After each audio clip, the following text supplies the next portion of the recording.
Hello, everyone, and welcome to the Sung's Garage podcast. In this episode, we're talking to Justin Lin on Fast and Furious 9 and the future of the Fast franchise, Sung Kang's character Han, all including exclusive behind the scenes details that you've never heard before. Enjoy. No, but I think Ah, looking back now, it is amazing because Sung is so different than Han, you yeah, know. yeah. But I love that Han has been with us all the way through, you know, ups and downs and everything that we've gone through. And I even like Han coming back in 9, like that's a gift. Like we were done, like after 6, you know, I mean, I remember talking to Sung in London saying, "Hey, it was a good run, but like this is where it ends," you yeah, know. yeah. Um, but I think even just the movement for Justice for Han, like I just gotta give the fans so much credit, and I just have to clear up something because when I do press, a lot of times I feel like people are like, "Oh, Han's beloved. That's why they want him back," which is a big part of it. But Justice for Han is because you know Jason Statham's character showed up at the barbecue in 8 with no that there Right, was a reason for Justice for right. Han. So being away, I didn't know until I think we were having the screening at the Egyptian for Bear Like Tomorrow, and I think somebody brought it up in the Q&A, and I was totally confused. I didn't know. I was like, there's no way that could happen. How could Shaw be at the barbecue with no Mhm. explanation? And when I finally saw it, I thought, oh, I understand why the fans were really upset. And Mhm. but imagine if actually they did it properly, then there would be no justice for Han, right? And Yeah. so it's been a gift, and I Yeah. I think it's something that I never want to take lightly, and I'm hopeful, and I think now Han is back with us. I hope I'm hoping that we can map out like many more like paths, on our journey with this character that's been with us since the very beginning, 2001. Mm. Yeah.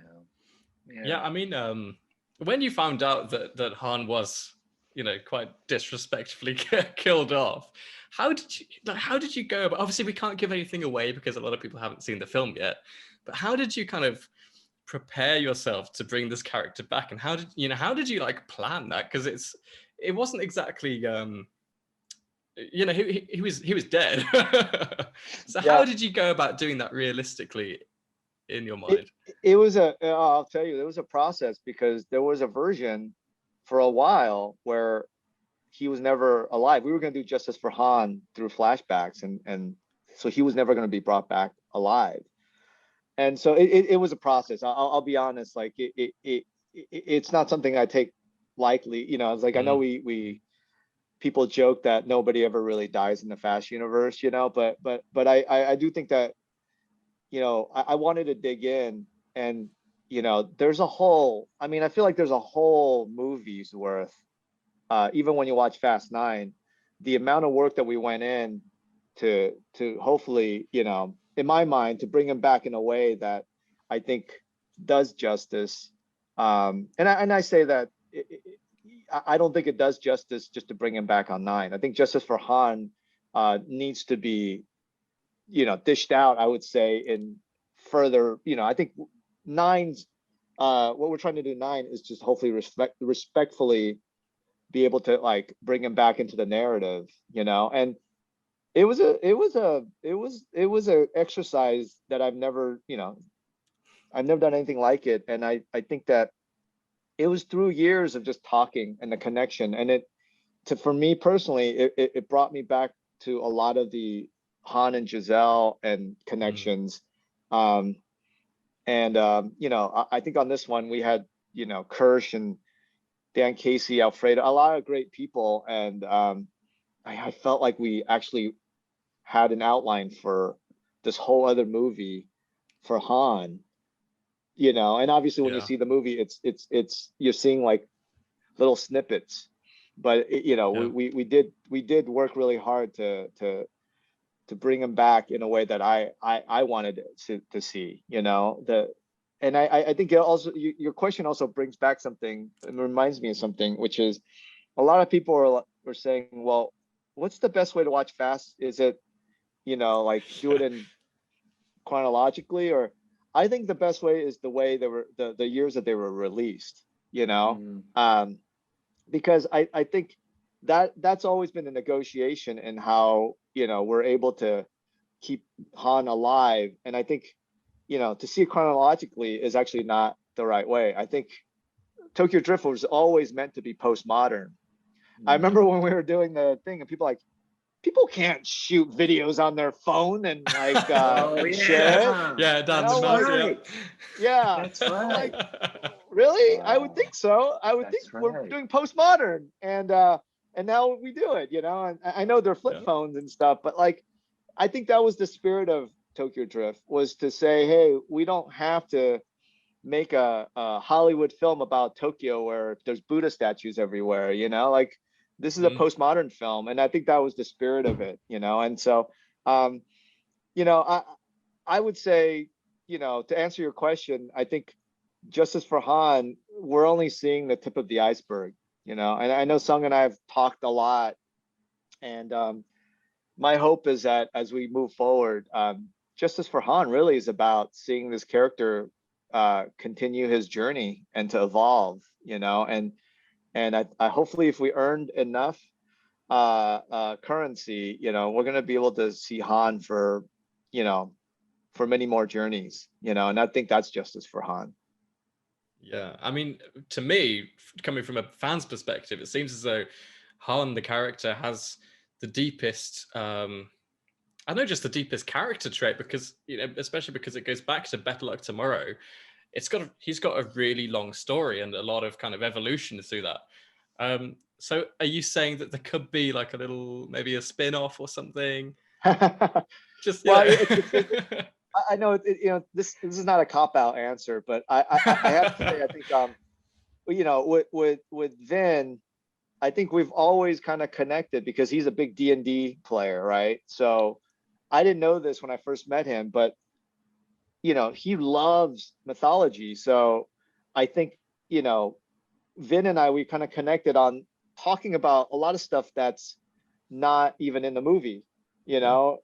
And it goes back to when Sung and I started, you know, when we talk about these things, a lot of times the fun of making movies, I think for a lot of people, they're seeing, oh, it's the result, it's the 2 hours on screen. But for us, it's 2 years of our lives, sometimes even longer. But you know, it's the journey, and sometimes talking about the character that's not even in the movie. And I'll give you an example, you know, when I was trying to get Vin to do the cameo for Tokyo Drift, I talked to him for 4 hours about the connection and the mythology and the connection with Han and all these things. And he was very engaged. And I thought that was cool. And we went and shot Fast Four, or no, Tokyo Drift and then Fast Four. And then after Fast Four, he tells me he's shooting the short film, Los Bandoleros. And then Han's in there, right? And now, like, it meant so much to me because it was just like some conversation that I talked about that I loved, that I thought it was never going to see, you know, the day of the light of day, you know. And then you all of a sudden Vin brings it to life, and Han is now, you know, you get a little bit more of the glimpse of how Han met Dom, you Yeah. know. And so that's a lot of kind of the spirit of Fast and Furious 2, is that I don't think we ever thought we were going to be here, but we were going to talk about it no matter what. And so whether it's Han or you know, I know even with Michelle, with Letty, and obviously with even with Tyree, all the characters, like I feel like we have individual spin-off movies already set. Yeah. It's just about, are we going to be able to earn the opportunity to bring those stories to life? Because if we are, I do think we have a lot of very compelling stories that that I hope, you know, you just never know what's going to happen. But you know, because we were never even supposed to be here to begin with. So if Yeah. we're lucky enough, yeah, I would think that like Han's going to have many more stories to tell, and a lot of the characters are going to have a lot more stories to tell. So yeah, I hope we get to earn that one day. Yeah, So yeah, too. definitely. Yeah, me too. And I know the fans think the same. Definitely. We put out a thing on Facebook saying that we were talking to you, and to give us your questions, and everyone was like, "Spin off, please." Everyone, literally. But I mean, Fast Nine's come out. It's come out in China and that area, and it's already been so successful. It's ridiculous numbers. How does that make you feel already? It hasn't come out to the rest of the world, and on top of that, it's been, ridiculous time with the pandemic and COVID. And how does that make you Yeah, feel? like it means a lot. I think especially coming not even coming out. I mean, we're still in a pandemic. I mean, Yeah. I was just on the phone with the studio, and they're trying to be very respectful in hopefully, opening up in markets where people actually can safely go into back to theaters. Mm. Um, but I'm always blown away. I think I'm humbled by the fact that I think when we started off, even in Tokyo Drift, you know, I mean, the franchise was not where it is now, Yeah. and we went and made this film that we wanted to make, and I think even the studio didn't know what they had, um, but I think the one thing we were like very passionate about is that we had an opportunity to make a movie, and we wanted to hopefully earn this relationship with and start a community, and so through Tokyo Drift, it kind of grew and grew and grew to a point where now, like, it's global, and Yeah. so to see people actually even giving us a chance coming out during a pandemic to spend a couple hours with us means a lot, and also, like, I have to say, Fast and Furious is not, at least the ones that I've done, and the spirit of what we're trying to do is to not always just make it a business decision and say we're just going to make the same movie over and over, Yeah. and it's always taking chances and calibrating and trying to grow together.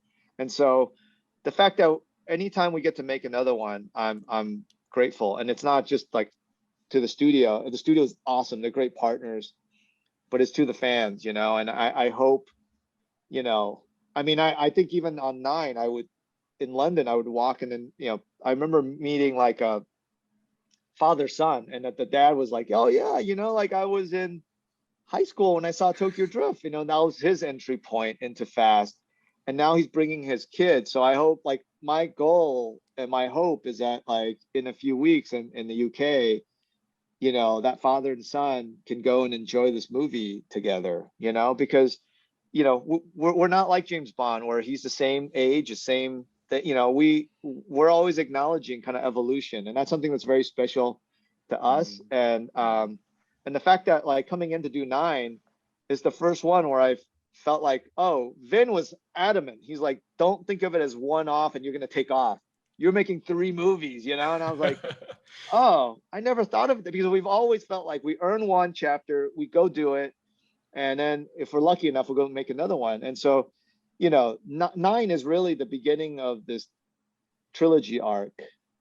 So we never done anything like that, and again, I'm just grateful that people get, they're coming and sharing 2 hours of their lives with us, and I think this is like, it's not even a film for, I know, for Sung and myself. It's like, it's in a way, I don't want to sound corny, but it's a little bit of like our shared legacy. Like, you know when you watch these films, for me, you could see, like, I could see myself growing as a human being, as a filmmaker, and it's very public. It's like, and so I am grateful to just the fact that, like, we're able to do this, and it means everything. It's the one thing where I think sometimes, you do indie films, it's a whole different world, right? Because indie films, usually you make it because no one believes in you, or the subject matter is not commercial, and it takes, like, people who believe in you in festivals, critics, to be able to hopefully generate just enough interest that you can get distribution and stuff. But on a film of this size, it's commerce and kind of art colliding, and I just never want to ever I'm humbled Mm-hmm. by the fact that our community has grown, and it's not just grown like in size because like expansion, it's grown in generations. Mm. So, you know, I hope, you know, I hope that people will enjoy this and know that like this is the first of three that we're trying to craft and hopefully share. You Yeah, know, I mean, it's incredible, isn't it? Like, I remember watching the first three Fast and Furious films when I was maybe like 10, 11. And now, you know, I tell my fiance that I've got a podcast with Sun Kang and I'm talking to Justin Lin. She says things at work. And I've got this little boy called Mason who is going to love the fact that I'm talking about this on the podcast. But he is like, Fast and Furious, hell yeah. Like, you know, he's, you know, younger than 10. And he's been telling my fiance, and she's been telling me that he's been watching through all the films and he's watching all the podcasts, and he can't wait for Fast 9. So shout out to Mason, by the way. But yeah, it's Mason. amazing, isn't it, that that it's still going from the very beginning. It's still creating that buzz with when people, you know, it's not even, you know, the first one, it's not even in the cinemas anymore. Yet it's still this kind of legendary film that people think, you know, oh, I kind of like cars, and they go throughout this Fast and Furious story, and it sticks with them. So yeah, it's just amazing. amazing. I mean, did you ever think that it was going to be that way when you were doing Tokyo Drift? No, I mean, in fact, I thought I was done. You know, after Tokyo, Yeah. you know, it wasn't until, I mean, I told the studio I was done. You know, they had, because I think they wanted to go on and bring, you know, back the original cast for Yeah. four, and I had said, yeah, no, I'm good, I'm done. I think I'd done two studio films, and I felt like I was good. But it wasn't. I was. This is weird. It was like, is it 2007? Like I got invited to do like this parade in San Francisco, to be part of this parade. And Sung and I and Alice, we were driving up and we stopped for lunch at Arby's off the 5 freeway, and I remember I'm eating, and these like um Latino boys saw some, and they just came and just hugged him, and there was so much love and passion, and then their friends came, and it was such a great moment. I was sitting there eating. It was at Arby's again. It was at Arby's. I mean, I don't go to Arby's. It's crazy. I literally do not go to Arby's. Like I haven't been. Last time I'm at Arby's, like I don't know, 10 years ago, or whatever. But every time I go to Arby's, something amazing happens, right? And Sponsors it's Arby's. funny. It's hilarious. I still remember sitting there because I think you went to go get some drink or something, and I'm sitting there, and there's like this group of kids just coming and hugging you and just like loving you, and I thought, oh my God, there's a connection here, you know? And I still remember I was driving, we're going back on the on ramp, and I said, God, it's too bad Han is dead. And then I looked over and Sung's like, does he have to be though? And that's when I was like, oh yeah, we can do whatever we want. Like we can do whatever we want because we're not beholden to comic books or anything. Like we can craft anything we want. And it was so empowering that moment.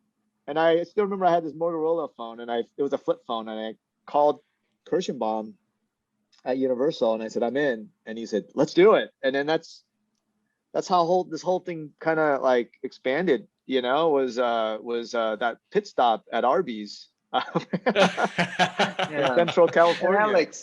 And Alex, I just want to contextualize like what a moment like that means. That on the surface, sounds like, oh, great, Sung's getting love, and people are asking them for pictures or they recognize them from the movie. But at least for me, and I'll speak for Justin, what those kind of moments for me mean is like, because we are, I mean, the reason I think we want to be actors or be in Hollywood is to have a voice, to be heard, to not be the guy just shooting by himself, to be loved, to be included, right? And you don't have to be the star. I don't have to be all of that.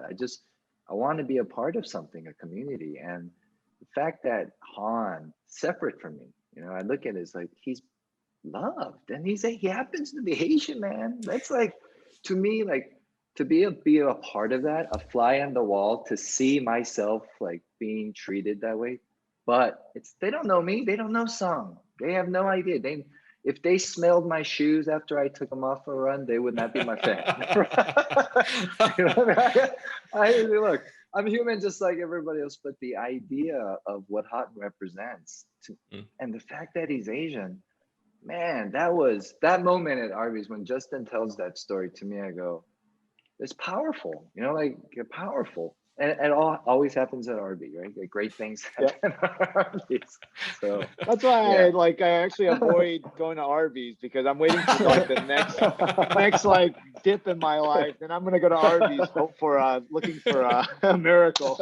So, but it is like the power of me, you know, just film, you know. Again, like I feel like now that I feel like, you know, I've been a professional filmmaker now for, you know, 20 years, it's amazing. I think we grew up in a different generation, and to be able to see that connection that transcends race, you know. And I give Sung so much credit, because I think there's a humanity, there's an element about Han that that is so real and sincere, you know. And it's crazy, because when you make these movies, or you make movies in general, the amount of money that it takes to make it can never buy connection. And so when you see that kind of passion and love, it's real, you know. Like, and it sometimes I don't say that I forget it, but it's moments like those where you're just like, it doesn't, you know, it just makes you so grateful. I know it makes me grateful, because, you know, we obviously trying to tell stories, and hopefully, like, you know, care about every little thing, every character, but you never know how the world's gonna connect, because the mood of the world is never the same, you know. And so these moments where Sung and the connection with the fans, it's so real that, you know, I think anytime I get down, or things are rough, I personally go to those moments, and it's earned, you know. It's just like, wow, like it makes everything worth it. Yeah. Sure does. Yeah. Definitely.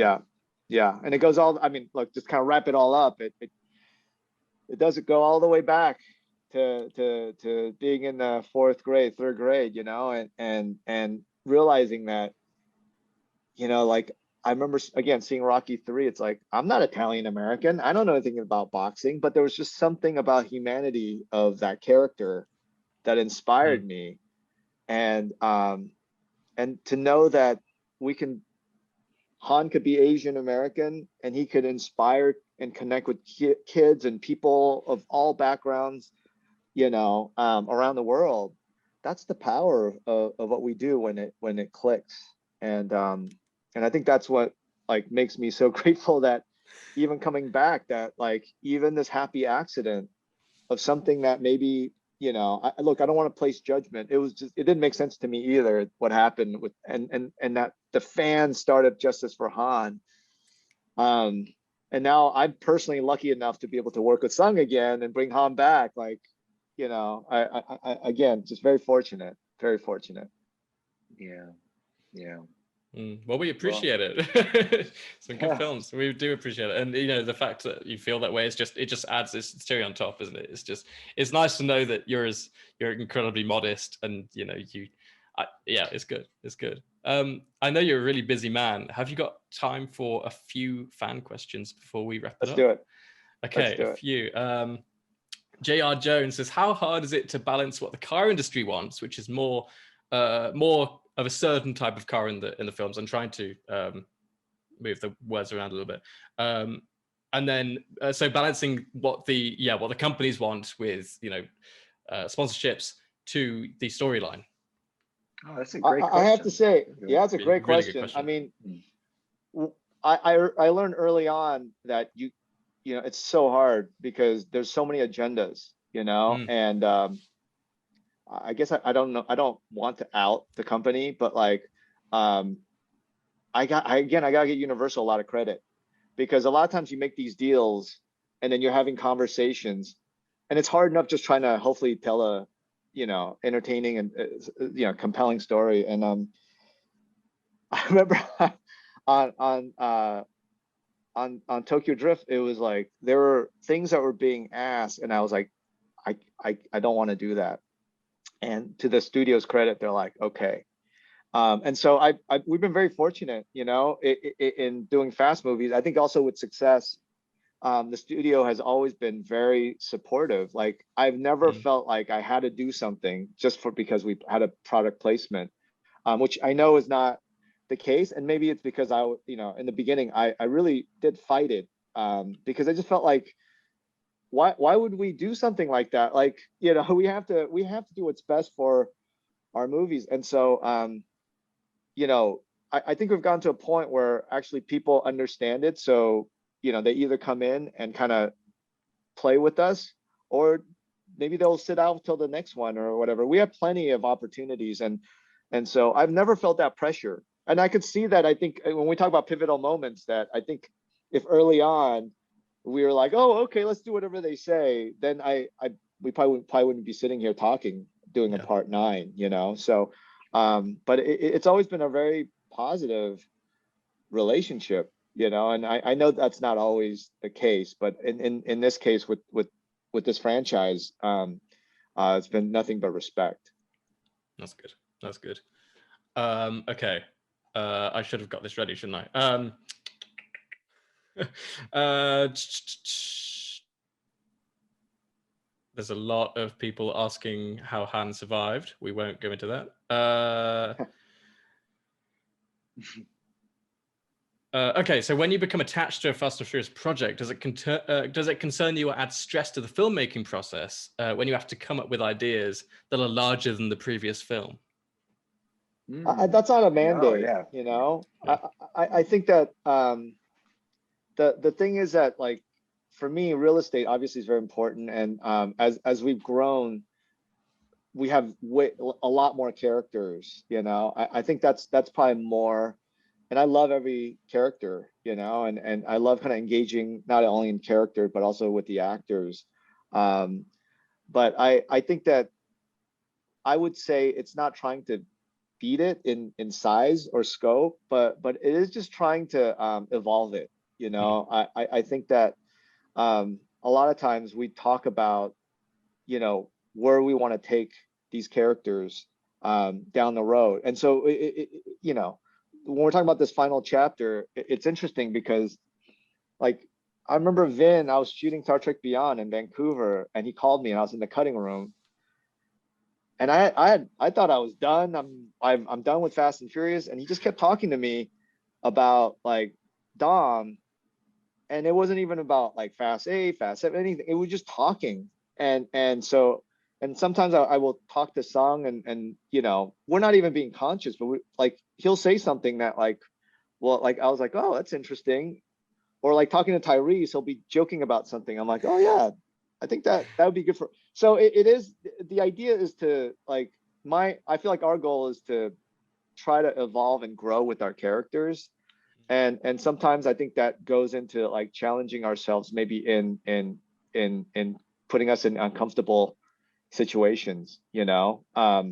But I think there's always a conversation about tone and how we want, you know, I think in this case, what do we want to go 3 films down, and how we're going to craft that, you know. And so it's not, I would say it's not as much of a math equation, you know. Yeah. It really is an inexact science, and you know, it's very subjective, you know, and it's subjective from fan to fan too, I think. But Yeah. all I can do and all we can do is to try to stay true to the moment and commit to it, you know, and just know that there's a bigger plan, you know. I think, if anything, and I would say safely that Fast 9 is, you know, it's really just part of something. I've never dealt with it this way, where Fast 9 is the first part of this trilogy. So Right. yeah. Beautiful. One last question. Rob Collins asked, what was your favorite scene that you've ever directed? Big question. Oh, there's a lot Big of one. scenes, but I'll tell you I don't know if there's a favorite scene, but this scene, like when I even think about it, my stomach kind of like gets woozy a little bit. My shins actually right now. holy crap, it was the wax on, wax off scene with Sung. He was standing there, and the cast was sitting back, and he's talking about this is not wax on, wax off. And I remember thinking, we were gonna do long lens, and the car was gonna drift by. And I was like, oh, we gotta do visual effects because I want the cars to be really close to Han. And I think Reese or somebody was driving that car, and they're like, no problem, we can do it. And I was like, I don't know, man. Like, what happens if you hit Sung? We're gonna lose our actor. No problem, no problem. And so I'm like, okay, let's go for it. And I'm shooting, and Sung, you're doing your lines, and that car drifts by, and it like missed your legs by, I would say, 6 inches. That's amazing. And I remember I called. Look at Sung's face. I don't remember this. I don't remember this if at you all. watch Tokyo Drift, you can see it where you're like talking about wax on, and Yeah, you I see remember the car, scene. the red car drift by. Yeah. And I want to do multiple takes. So after first take, I'm like, holy shit, should we do take 2? Because I might lose Sung, like literally kill him, you know? And Sung's like, I'm cool. But I'm sitting there going, oh my God, the car is inches away from you at a drift, you know? Yes. And I think we ended up doing 3 takes. And every time it was just like, went right by you. And I still have anxiety thinking about it, like, because I didn't want to kill you, you know? but I think Wow. that's to me, it was an example of the journey of Tokyo Drift, was that, everybody committed. Sung was like, let's go. Let's do it. And the driver was like, I'm gonna be fine because I can come close and not kill him, and and then the crew was like, okay, let's do it, and Can I have that in writing? yeah. And when I see, like, I haven't seen Tokyo Drift in a while, but I just remember every time I see that sequence, you can't recreate that in like VFX or anything. Like, just the fact that those tires went by, and the dirt, because it went off road, and the dirt and everything, and the way you interacted with it with confidence, knowing that there's a car that is coming right at you. That's one of those magical moments that still like freaks me out. But I think with film, it's amazing when you can capture that. You have that forever. So I think that's one of the most memorable moments for me. You're a great actor, because I had no idea my life was in danger. You're in character, and I was like, I don't know, like, I think Han was cool with it, but if Sung lost his legs, he would not be able to act anymore.